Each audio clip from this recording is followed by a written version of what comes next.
On approche de la fin de cet après-midi, de la fin de ce forum. On a décidé de se confronter les générations, toujours dans cette optique de parler de l'avenir, des projets, des solutions à apporter. Et je vous demande d'applaudir et d'accueillir tout d'abord Christian Vanizette. Christian Vanizette qui va nous rejoindre, Jean-Louis Etienne, Mathieu Dardaillon et Jacques Attali qui vont prendre place.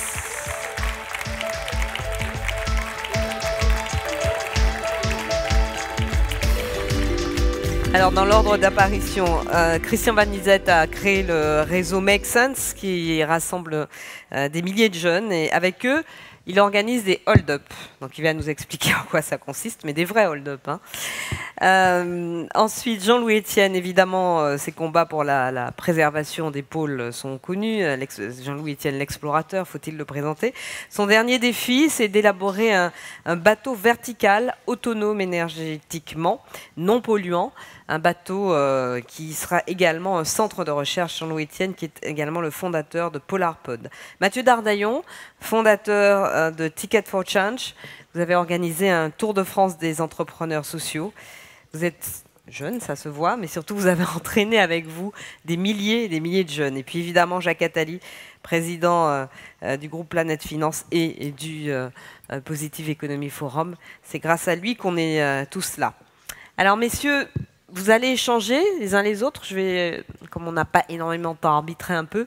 Mais peut-être, Jacques, vous voulez prendre la parole en premier? Juste pour dire que je ne prendrai pas la parole, parce que j'ai du temps après pour conclure, je suis très heureux d'entendre les autres. Donc, alors, expliquez-nous, Christian Vanizette, on va commencer par vous, ce qu'est un hold-up. Bonjour. En fait, on mobilise 20 000 bénévoles dans plus de 100 villes à travers le monde pour aider des projets d'entrepreneurs sociaux comme ceux que vous avez rencontrés au LH Forum pendant ces 3 jours. Et la manière dont on les mobilise, c'est en organisant des hold-up, c'est-à-dire des ateliers où les personnes vont venir donner des idées et de leur temps à un entrepreneur pendant 2 heures. Et donc on appelle ça des hold-up d'idées. Donc on prend les idées des gens, on les donne à l'entrepreneur. Et il y a 49% des solutions recommandées par les bénévoles qui sont ensuite implémentées. Donc c'est pas de la levée de fonds, c'est de la levée d'idées en fait. C'est de la levée d'idées et de temps de bénévolat. Et donc ça se passe sur une plateforme en ligne qui s'appelle makesense.org et aussi hors ligne avec ces ateliers. Donnez-nous quelques exemples. Donc un exemple, ça va être un entrepreneur social qui s'appelle Ciel Bleu. Et ils ont posté comme défi sur Make Sense d'inventer des objets pour faire des activités physiques adaptées pour 100 000 personnes âgées, afin de prévenir plutôt que de guérir. Une fois que la personne âgée est devenue malade, c'est plutôt d'entretenir sa santé. Et donc on a eu 8 designers qui ont été prototypés des objets dans des Fab Labs, ils ont testé avec les personnes âgées. Et aujourd'hui, Ciel Bleu a levé 200 000 € pour implémenter ces innovations et a recruté un des bénévoles. Et vous participez aussi au projet La France s'engage, lancé par le président de la République sur le site lafrancesengage.fr.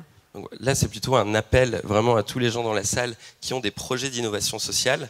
Le 25 juin a été lancé lafrancesengage.fr. Vous pouvez donner votre innovation sociale sur cette plateforme. Et ensuite, les pouvoirs publics, tous les 6 mois, le président choisit 15 projets qui vont être mis à l'honneur et qui vont avoir accès à des fonds, mais aussi à de l'aide pour pouvoir déployer leur innovation grâce à la puissance publique. Mathieu Dardaillon, vous êtes presque un acolyte de Christian Vanizette, non pas un alcoolique, mais un acolyte de Christian. Vous faites des tas de choses ensemble et moi ce qui me frappe, c'est à quel point vous arrivez à provoquer de l'enthousiasme autour de vous et le fait qu'il y ait vraiment beaucoup de jeunes entrepreneurs ou des jeunes qui ont des idées qui s'agglutinent à vos projets. Bah, c'est vrai que moi, une des personnes qui m'a inspiré, alors il y a des superstars comme le professeur Younous qui est prix Nobel de la paix, mais il y a aussi Christian, parce que j'ai vu que quand on était jeune, on pouvait se lancer et on pouvait réussir. Donc c'est une des personnes qui a fait que moi, à mon tour, je me suis lancé. Et là, avec Ticket for Change, en fait, on est parti d'un constat, c'est qu'en France, on a plein d'idées, on a plein de bonnes idées, mais ce qui manque, c'est les gens qui agissent. C'est des gens qui ont les idées et les mettent en œuvre, qui sont des entrepreneurs du changement. Et en même temps, on se rend compte qu'il y a plein de jeunes qui veulent changer les choses et qui ne savent pas comment.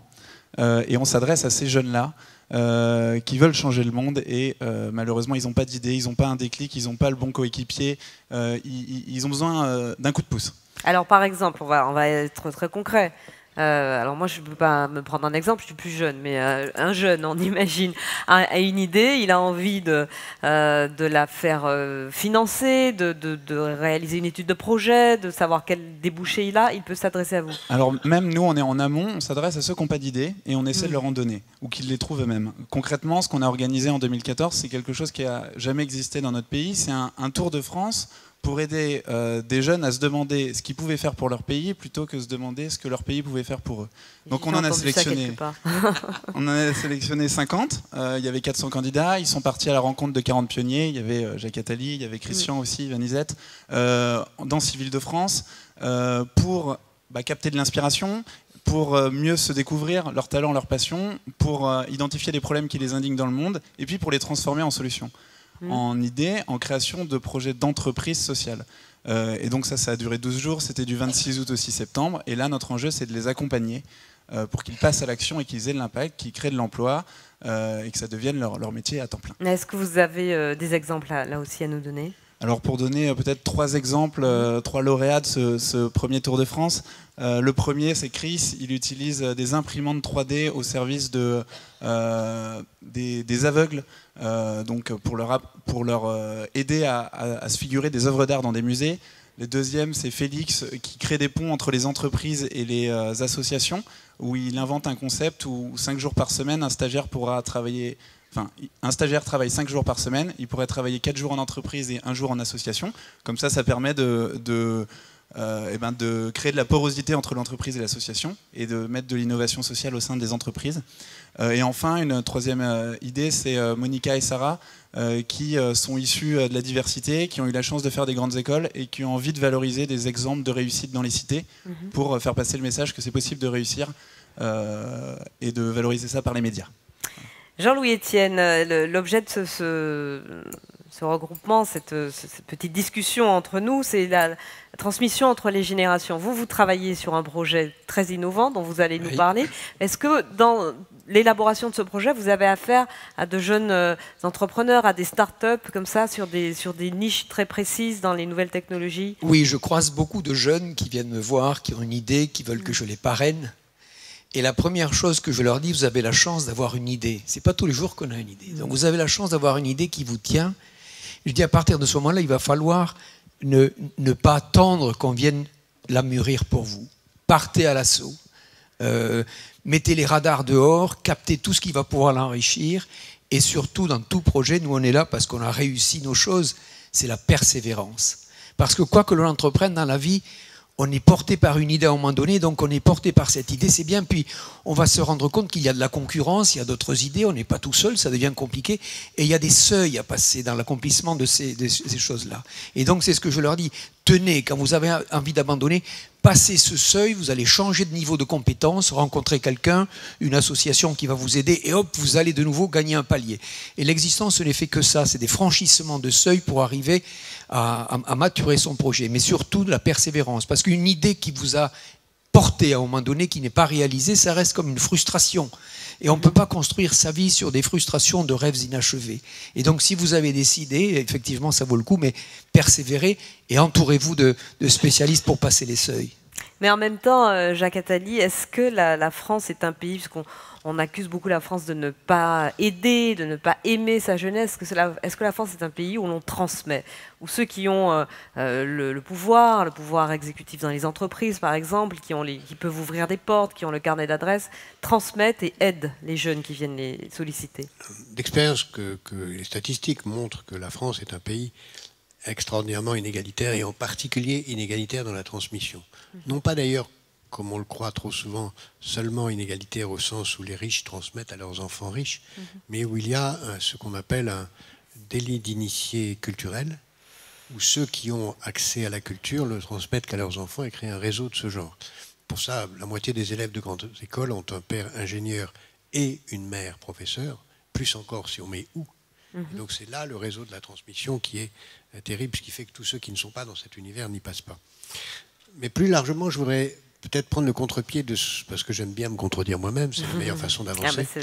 Prendre le contre-pied de ce que nous disons ici depuis le début et de ce que je viens d'entendre là, juste pour aller plus loin, mais je suis sûr que vous allez être d'accord avec moi.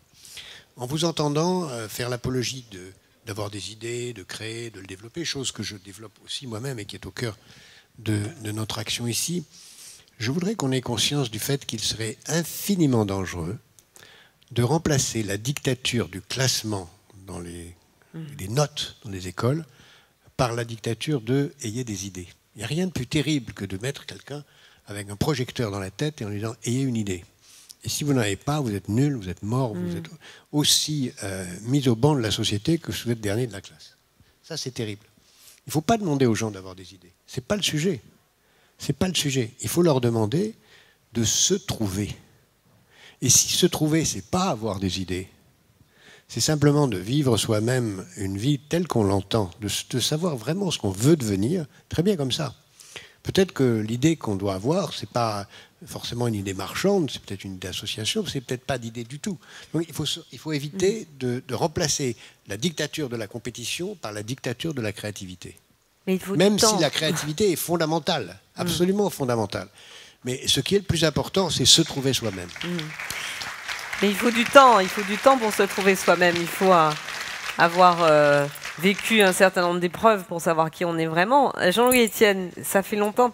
Allez-y, Jacques. Non, vous avez tout à fait raison. Oui. Se trouver soi-même, ça existe. C'est pour ça que j'ai tenu ce matin et hier, et depuis qu'on ait ces séances de méditation. Se trouver soi-même, c'est se replier sur soi-même. C'est sortir de toutes les grilles de lecture, tous les critères de réussite que les autres veulent nous imposer. La principale chose à faire d'abord, c'est de définir soi-même son propre modèle de réussite. D'être à soi-même, non pas sa réussite, mais ce qu'on estime soi-même définir comme réussite. Quitte même à en changer sans cesse dans sa propre vie. Mais il faut que ce soit personnel.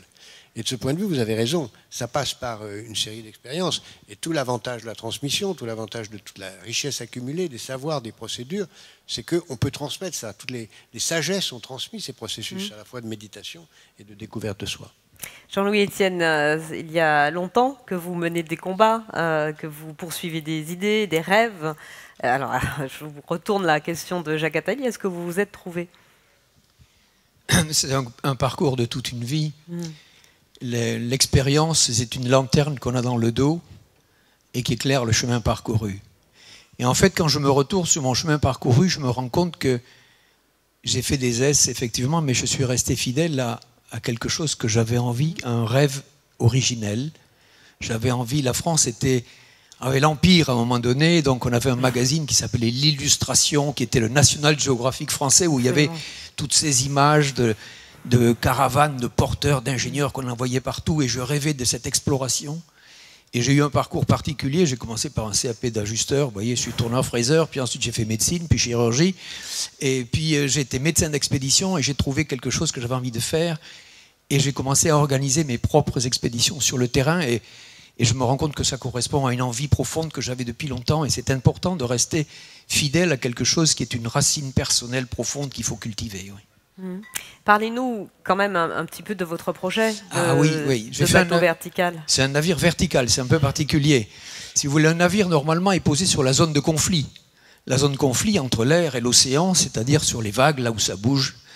Et il y a un secteur qui est peu connu, qui est un océan qui est autour de l'Antarctique. Là, je vous parle du pôle sud. Cet immense océan qui fait le tour de l'Antarctique, que les marins appellent les 40e rugissants, les 50e hurlants. Ce sont des zones assez méconnues parce que très très peu de campagnes océanographiques sont organisées là, parce qu'aujourd'hui l'homme de science est devenu trop cher en mer. On ne peut pas imaginer partir avec des gros bateaux longtemps.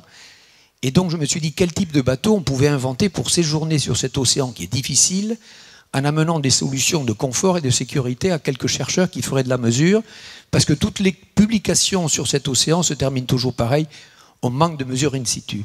Et c'est un élément essentiel de l'équilibre climatique. C'est un puits de carbone important. Alors on ne sait pas si le puits est bilan négatif ou pas, mais c'est un puits de carbone important parce que le CO2 se dissout, on a besoin de mesures. Et donc ce navire vertical, il a 80 mètres de tirant d'eau, espèce de bouchon, ça ressemble à ce micro. Et le niveau de l'eau serait là, vous voyez à ma main. Et puis on habite là-haut, il a 150 tonnes au fond, et il se déplace avec le courant. C'est une campagne zéro émission. Le propulseur, c'est le courant. L'électricité, c'est l'énergie éolienne, il y en a beaucoup. On a une demande colossale de la communauté scientifique internationale. Les principales demandes sont échange atmosphère-océan. Quelle est la capacité de cet océan à réguler le climat par l'absorption de gaz à effet de serre. Deuxièmement, acoustique. Quand vous êtes à 80 mètres sous l'eau, il n'y a plus de bruit, vous êtes loin de la zone des vagues. Et donc là, vous mettez des hydrophones et vous écoutez la faune. Vous entendez clic, clic, clic, clic, clic, ça c'est le krill. Vous entendez les baleines, vous entendez les phoques, les éléphants de mer. Et donc on va faire un inventaire de la faune extrêmement précis. Et ça, on le fait le jour, la nuit, par brouillard. Quand vous le faites sur un bateau, vous avez des jumelles, vous avez le mal de mer, vous comptez les piafs, ça a soufflé ou pas. Là, on va le faire en permanence. Et pour terminer, une mesure qui est très demandée, c'est la validation au sol des mesures satellites. Parce que l'océanographie, bien sûr, se fait beaucoup avec l'aide des satellites, mais si vous n'avez pas quelqu'un au sol qui vous dit voilà la hauteur des vagues, voilà la couleur de l'eau, voilà la température de la mer, on a besoin de ces valeurs pour recalibrer le satellite. Et donc, c'est ce que nous allons faire. Le tour devrait durer à peu près 3 ans, mais les équipages seront remplacés tous les 2-3 mois. Merci Jean-Louis. On va suivre tout cela, évidemment.